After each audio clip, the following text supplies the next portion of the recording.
Hey everybody, welcome to TIW Podcast. I'm Eric, and today I watched WWE Monday Night Raw episode 1357, which aired on Monday, May 27th, 2019.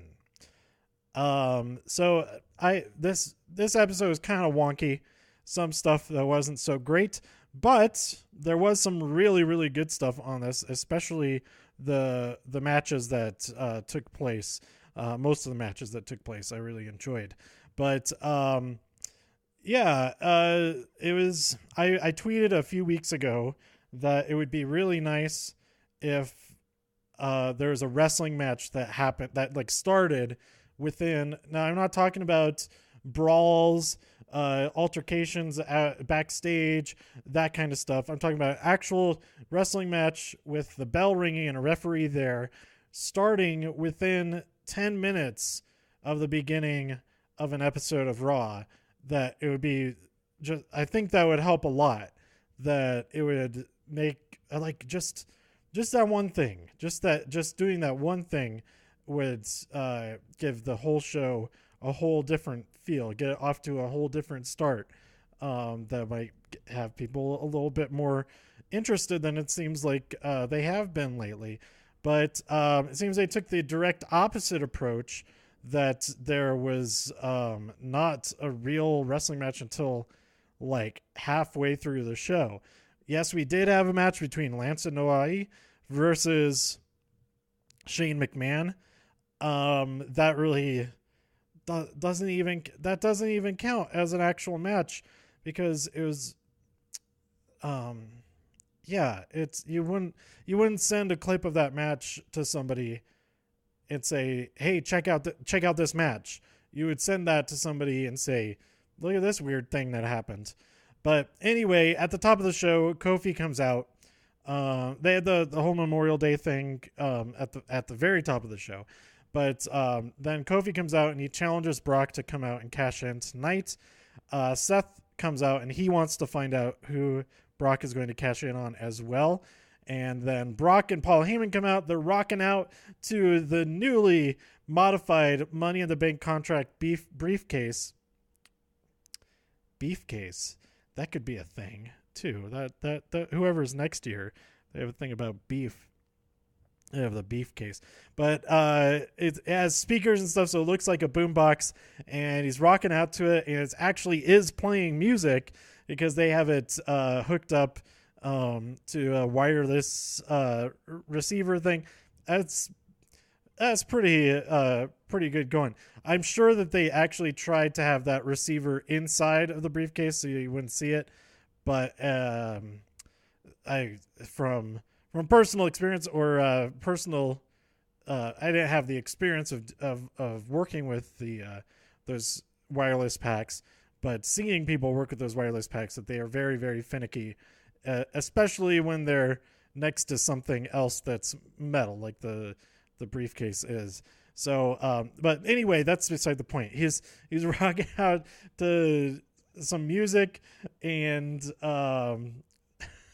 then they rock out to the New Day music, and then to Seth Rollins music, and Seth leaves because it's so ridiculous. And Paul says, "Oh well, Seth ruined it. We're not going to announce it right now then." So we get back to that later. The Usos are holding a Memorial Day party outside. Truth was there, and he went completely unnoticed by Drake Maverick, who had his flyers and everything. Then Shane McMahon, he talks about the Samoan dynasty, and he teases how he's going to fight somebody from that family. Because the age-old feud between the McMahons and the Samoans. So it ends up being Lance Anoa'i. Is that how you pronounce it? I'm not sure. Versus Shane McMahon. Shane wins because he had a lot of help from Drew McIntyre. They beat him up before the actual match. But Roman comes out and he fights them off, and this got me thinking, their cousins, Jimmy and Jay, are holding this party outside. At first I thought that was rude of them not to invite their cousins. Like that's you know that they're there. Why don't you invite him? But then I remembered in that first Memorial Day party, block party, the USA block party segment, they said that everybody was invited. So that does include their cousins, Lance and Roman, except for the Revival, that they're the only ones who are not invited. So I guess it's more so that it's maybe kind of rude that Roman and Lance didn't attend their cousins' block party, but it was never addressed, because this is the last that we saw of any of those people. I think maybe we saw Shane and Drew later. I don't remember. Brock comes back out. He's there with a referee, and Seth comes out and says that Brock is a joke. I forgot to mention that, like, the highlight of this episode of this week, I guess, so far, is Brock's t-shirt, his new shirt design, which says Brock Party with the boombox on it, the boombox briefcase. I kind of want that shirt. Another idea for it, I think, would be Beats Incarnate. Beats Incarnate? Because they are going with the Beast box. But I think going the other way, use his catchphrase, Beast Incarnate, or his moniker, Beats Incarnate. Beats Incarnate. I'm just going to keep... like the last episode, there's so much blood. There's so much blood. People finally realize that R-Truth is at that party. I presume because we see him... I skipped the thing. Brock learns that because Paul Heyman reads like the last part of the contract, and Brock realizes, wait, what? I don't have to decide right now. I have a whole year to even decide who I'm cashing in on. Well, Seth Rollins, screw you, and he leaves. So then this is I like how some of this action like overlaps, especially the 24/7 stuff. Truth being chased by everybody. He gets a few roll-ups attempted and things like that, but he still escapes with Carmella on his back. I don't know if sometimes Carmella is helping him, but when he's running with her on his back, I feel like he could run a lot faster if she wasn't on his back. That she could stay behind and like trip up some people, but I don't know.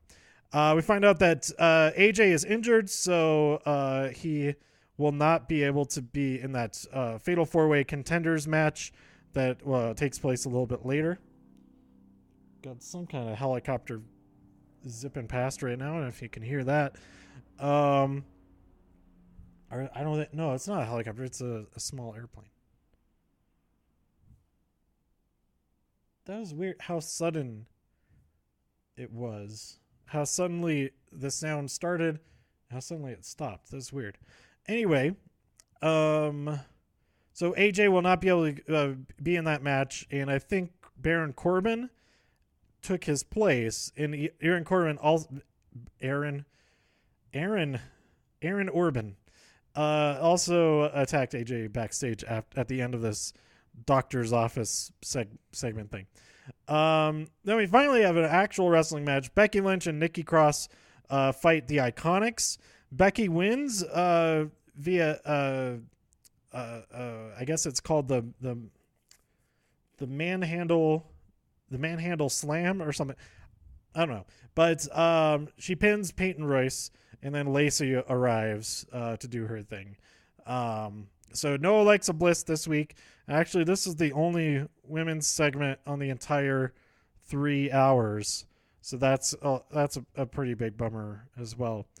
Because it had been, well, I guess you could count Naomi being involved in the party, but she was the only one actually really there.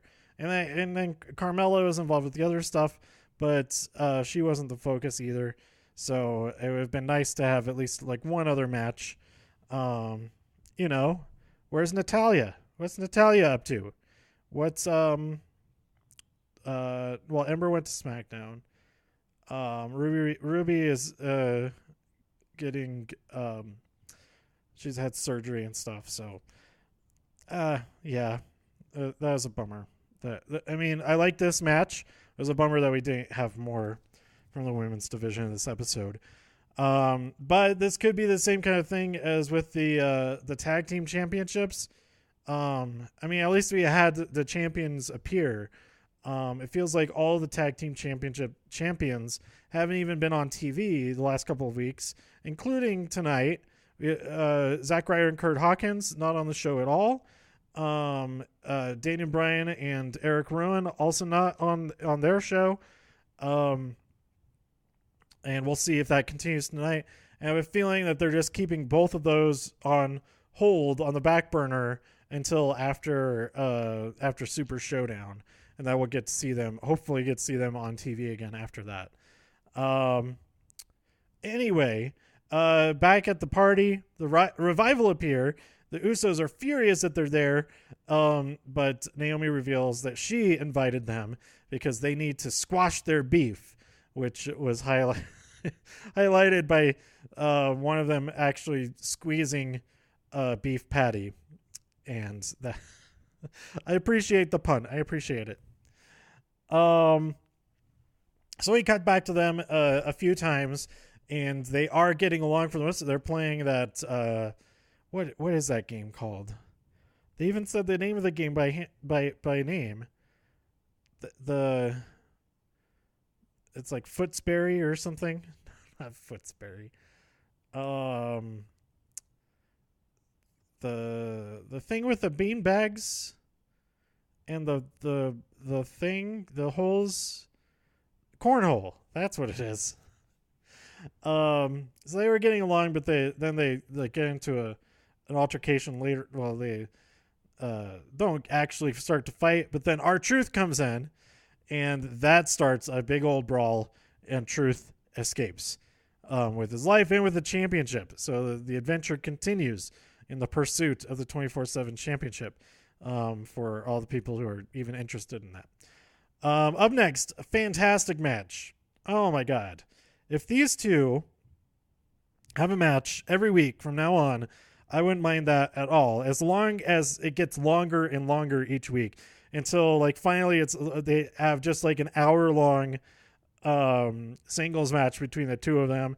It could be even like a best of seven, not a best of seven series.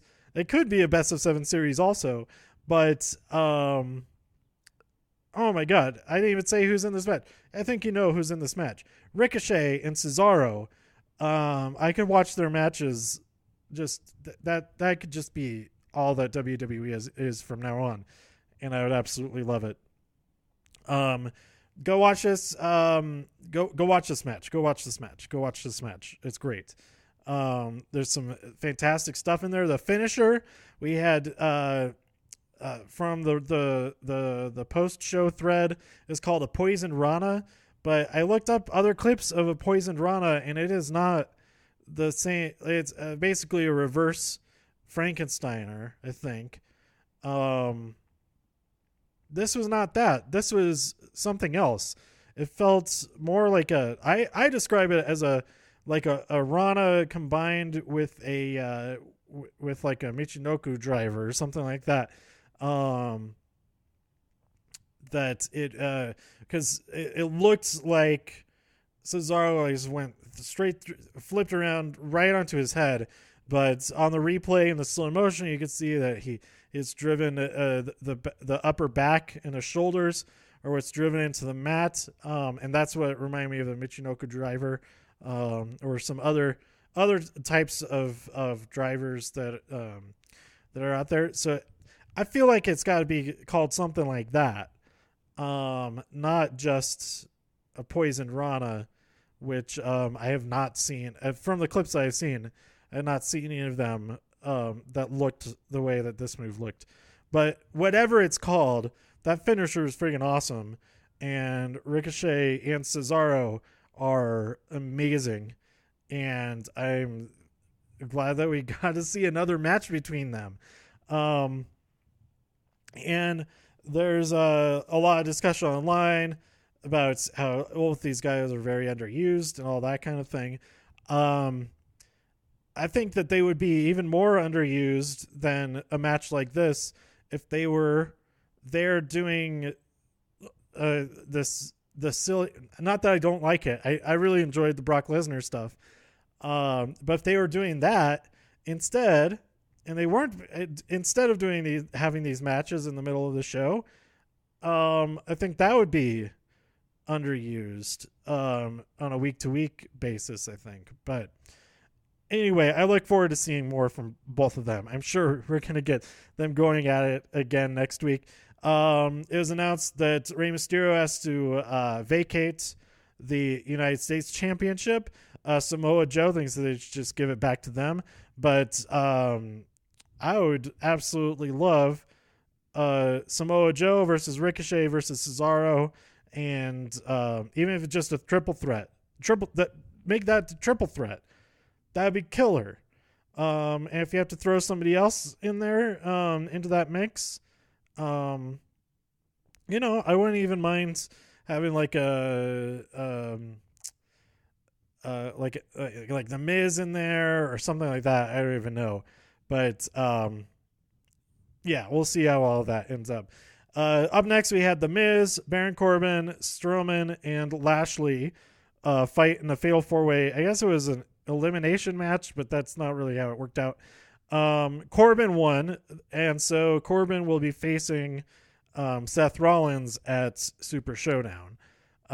So I kind of want to root for Corbin just because that would be totally ridiculous if he won. So that is like an actual underdog that there's no possible way that he's going to win that match. But yeah. We'll see how that works out. It could end up being one of Baron Corbin's best matches ever, because Seth Rollins is so awesome. But we'll see. Truth. Oh, this happened after I already talked about this. Truth enters the party and then escapes when everybody starts to try to attack him and they're fighting each other. Carl Anderson tried to go for a pin, and Luke Gallows is like, "What are you doing? I should have been doing that." And then they start fighting between each other. It's a big old brawl. The distraction is enough for them to get away. That was the last that we saw of the 24/7 Championship on that episode. Oh, what if we get a ride-along episode with Truth and Carmella with the championship and that they keep getting attacked? That would be a great, great episode. I hope they do that. Anyway, we had a Firefly Funhouse episode where Bray talks about the Fiend, that you shouldn't be afraid of the Fiend. The Fiend is here to protect us.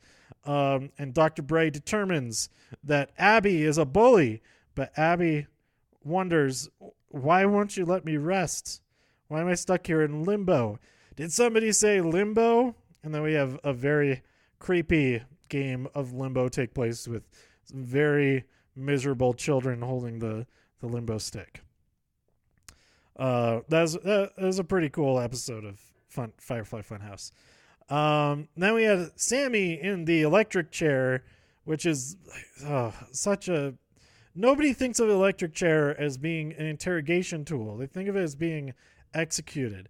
After doing a little bit of research, I realized, yes, there are instances where like electric shock is used in interrogation and stuff, but I don't think anybody thinks of that when they see an actual electric chair in the ring, which is kind of insane. But Sammy is taking questions from the audience. We got some Sarah Schreiber on there. She is taking the mic around to all these. No, it wasn't Sarah Schreiber. Or was it a mix? It was Kayla Braxton took at least one of the questions. I think it may have been a mix of it, which would make sense. I really feel like Sarah Schreiber was on there. But anyway, there's some pretty softball questions like, why haven't you won the Universal Championship? What do you miss the ginger snaps? Things like that. And Sammy finally says, "Oh, what? Why did you ask me about AEW?" And then he's like, "Oh," and the crowd was like, "Oh," and everybody online was like, "Oh," and yeah, because that's the big question on everybody's mind this week: is what is WWE's response going to be? Are they going to reference it? Are they going to, or are they just going to respond by having a really good show? All that kind of stuff. And I think it's kind of unfair to expect just a regular episode, especially a Memorial Day episode, which these holiday type episodes are usually have just like the party type stuff and things like that. But even like one of the best episodes of Raw, it isn't really comparable to an event like Double or Nothing, because it is just the weekly churn, the weekly build up to each of the pay-per-views. Like the only ones that would maybe stand a chance to be compared to it are the Raw after Mania, or maybe even the Raw after SummerSlam. But even then, it's still just working towards it's setting things on the path towards the next thing for the most part. And I think that's not a really good comparison. The better comparison is going to be, well, I think SmackDown in general just is better every week anyway. And I think that if there is a noticeable response as far as type of matches and things like that. I did skip that. That did seem like kind of a response. At the beginning, Dolph Ziggler attacked Kofi Kingston after Seth left, and then we come back from commercial, and Dolph has some blood on him, so like that. So like that whole brawl between them, and then Xavier Woods ended up brawling with Dolph Ziggler.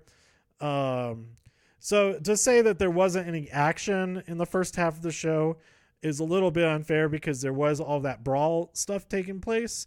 But and like I said, having an actual wrestling match within the first 10 minutes of the show, I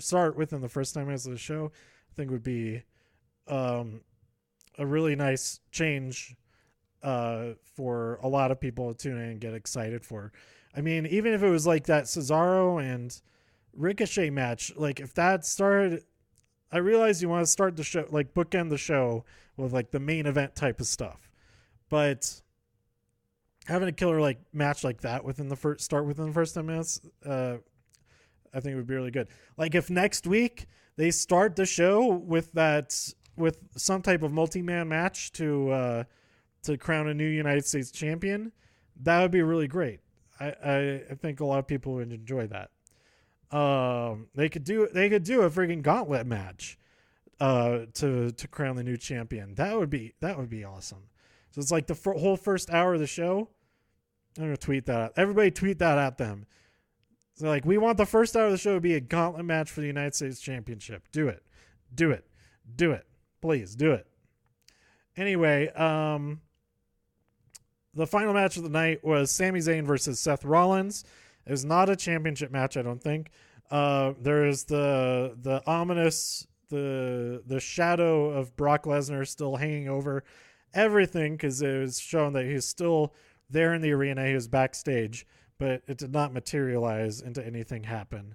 Because Seth defeated Sami with 2 curb stomps, and he got the win. What I really want to talk about, and I think it was my favorite part of the night, was there was a new episode of Ride Along after Raw, and it featured Rusev and Lana in one of the cars, and the other car was Mandy and Sonya.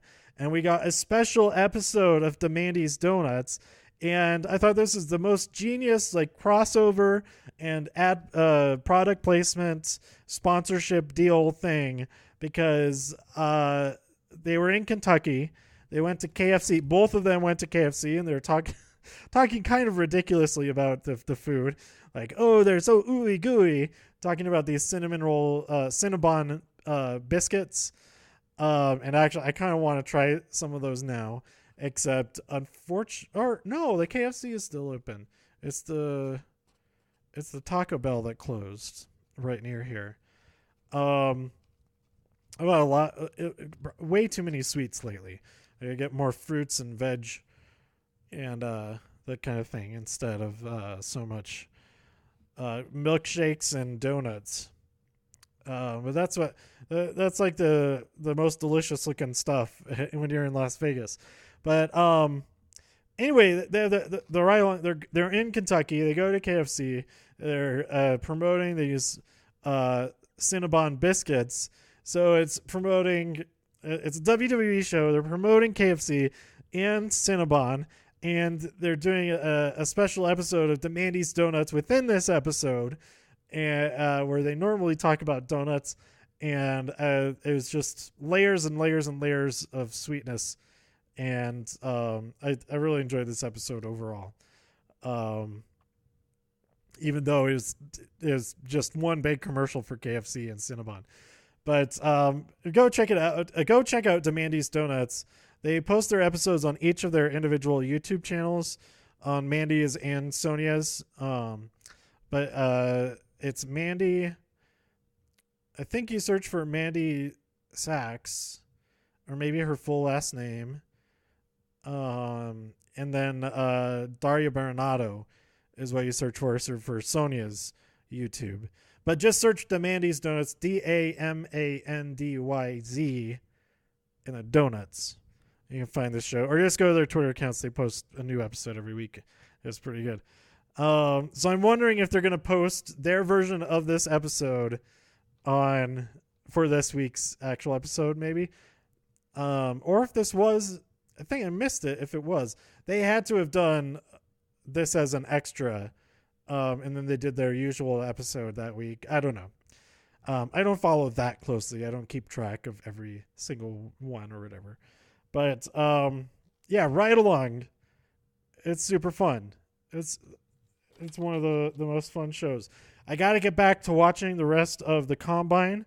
I realize now I only have an hour and a half until SmackDown starts, so I can't watch the rest of it right now, but I could certainly try. I can watch a bulk of it. So I will talk about the rest of the Combine and my overall thoughts of it. I already talked about it a lot in the previous episode for last week's NXT. So I'll talk about it more in this week's NXT episode. Also, I was going to say a more direct comparison, I think, will be to watch this weekend's TakeOver, because it's going to be great. And I think comparing pay-per-view type events is more of is a better comparison than comparing even comparing a WWE pay-per-view to an episode of Raw. There's a huge difference between the two things. Another one of those differences is just the structure of it with the commercials, how things have to be timed out and things like that, and broken up, all the different segments broken up, where there isn't really that restraint or that framework that you have to work around when you're doing a pay-per-view. You just have that overall. Or in the case of having a kickoff show, you have the first hour, and then you have the rest of the show that you can kind of break up whatever the best way to break it up is, as opposed to definitely having to have this number of ad breaks for this amount of time each time, that kind of stuff. So anyway, that's all my thoughts for this week's episode of Raw. I enjoyed it for the most part. It was pretty silly, and I would have liked to see more wrestling, obviously, but this is kind of just how it's how Raw has been for a while, and I don't expect it to just suddenly change, just in response to one show from a competitor or anything like that. So yeah, there are complaints to be had, absolutely. I think those complaints would be there no matter what they do. There's going to be complaints about everything, really. So I just enjoying what I do enjoy about it, and the main thing right now is the Beats incarnate, Brock Lesnar, and if he does this I kind of have a feeling that he's going to break Carmelo's record, that he's going to have that Money in the Bank briefcase that Money in the Bank Beast box for all the way until WrestleMania probably. He would break the record if he held it to WrestleMania, because Carmella held it till WrestleMania, but she got it in June. So he would beat it by a few weeks, I think, like 3 weeks longer if he cashed it in at WrestleMania. How crazy would that be if it's Seth Rollins? Somehow it ends up, Seth and Roman are on separate brands now, but if somehow it ended up being Seth versus Roman for the Universal Championship, and then Brock cashed in, I think that would be pretty funny. It would be a nice like closed loop sort of thing. But we'll see what happens with that sometime in the next year. Let me know what you thought about this episode by tweeting me at TIW Podcast. Go to TIWpodcast.com for more reviews. If you enjoyed this episode or anything else on the site, please share some links with your friends. Subscribe on iTunes, Spotify, Stitcher, YouTube, wherever you like to listen. And I'll be back real soon with more here on TIW Podcast. Stay safe out there in all the infinite multiverses, and I'll see you next time. Bye.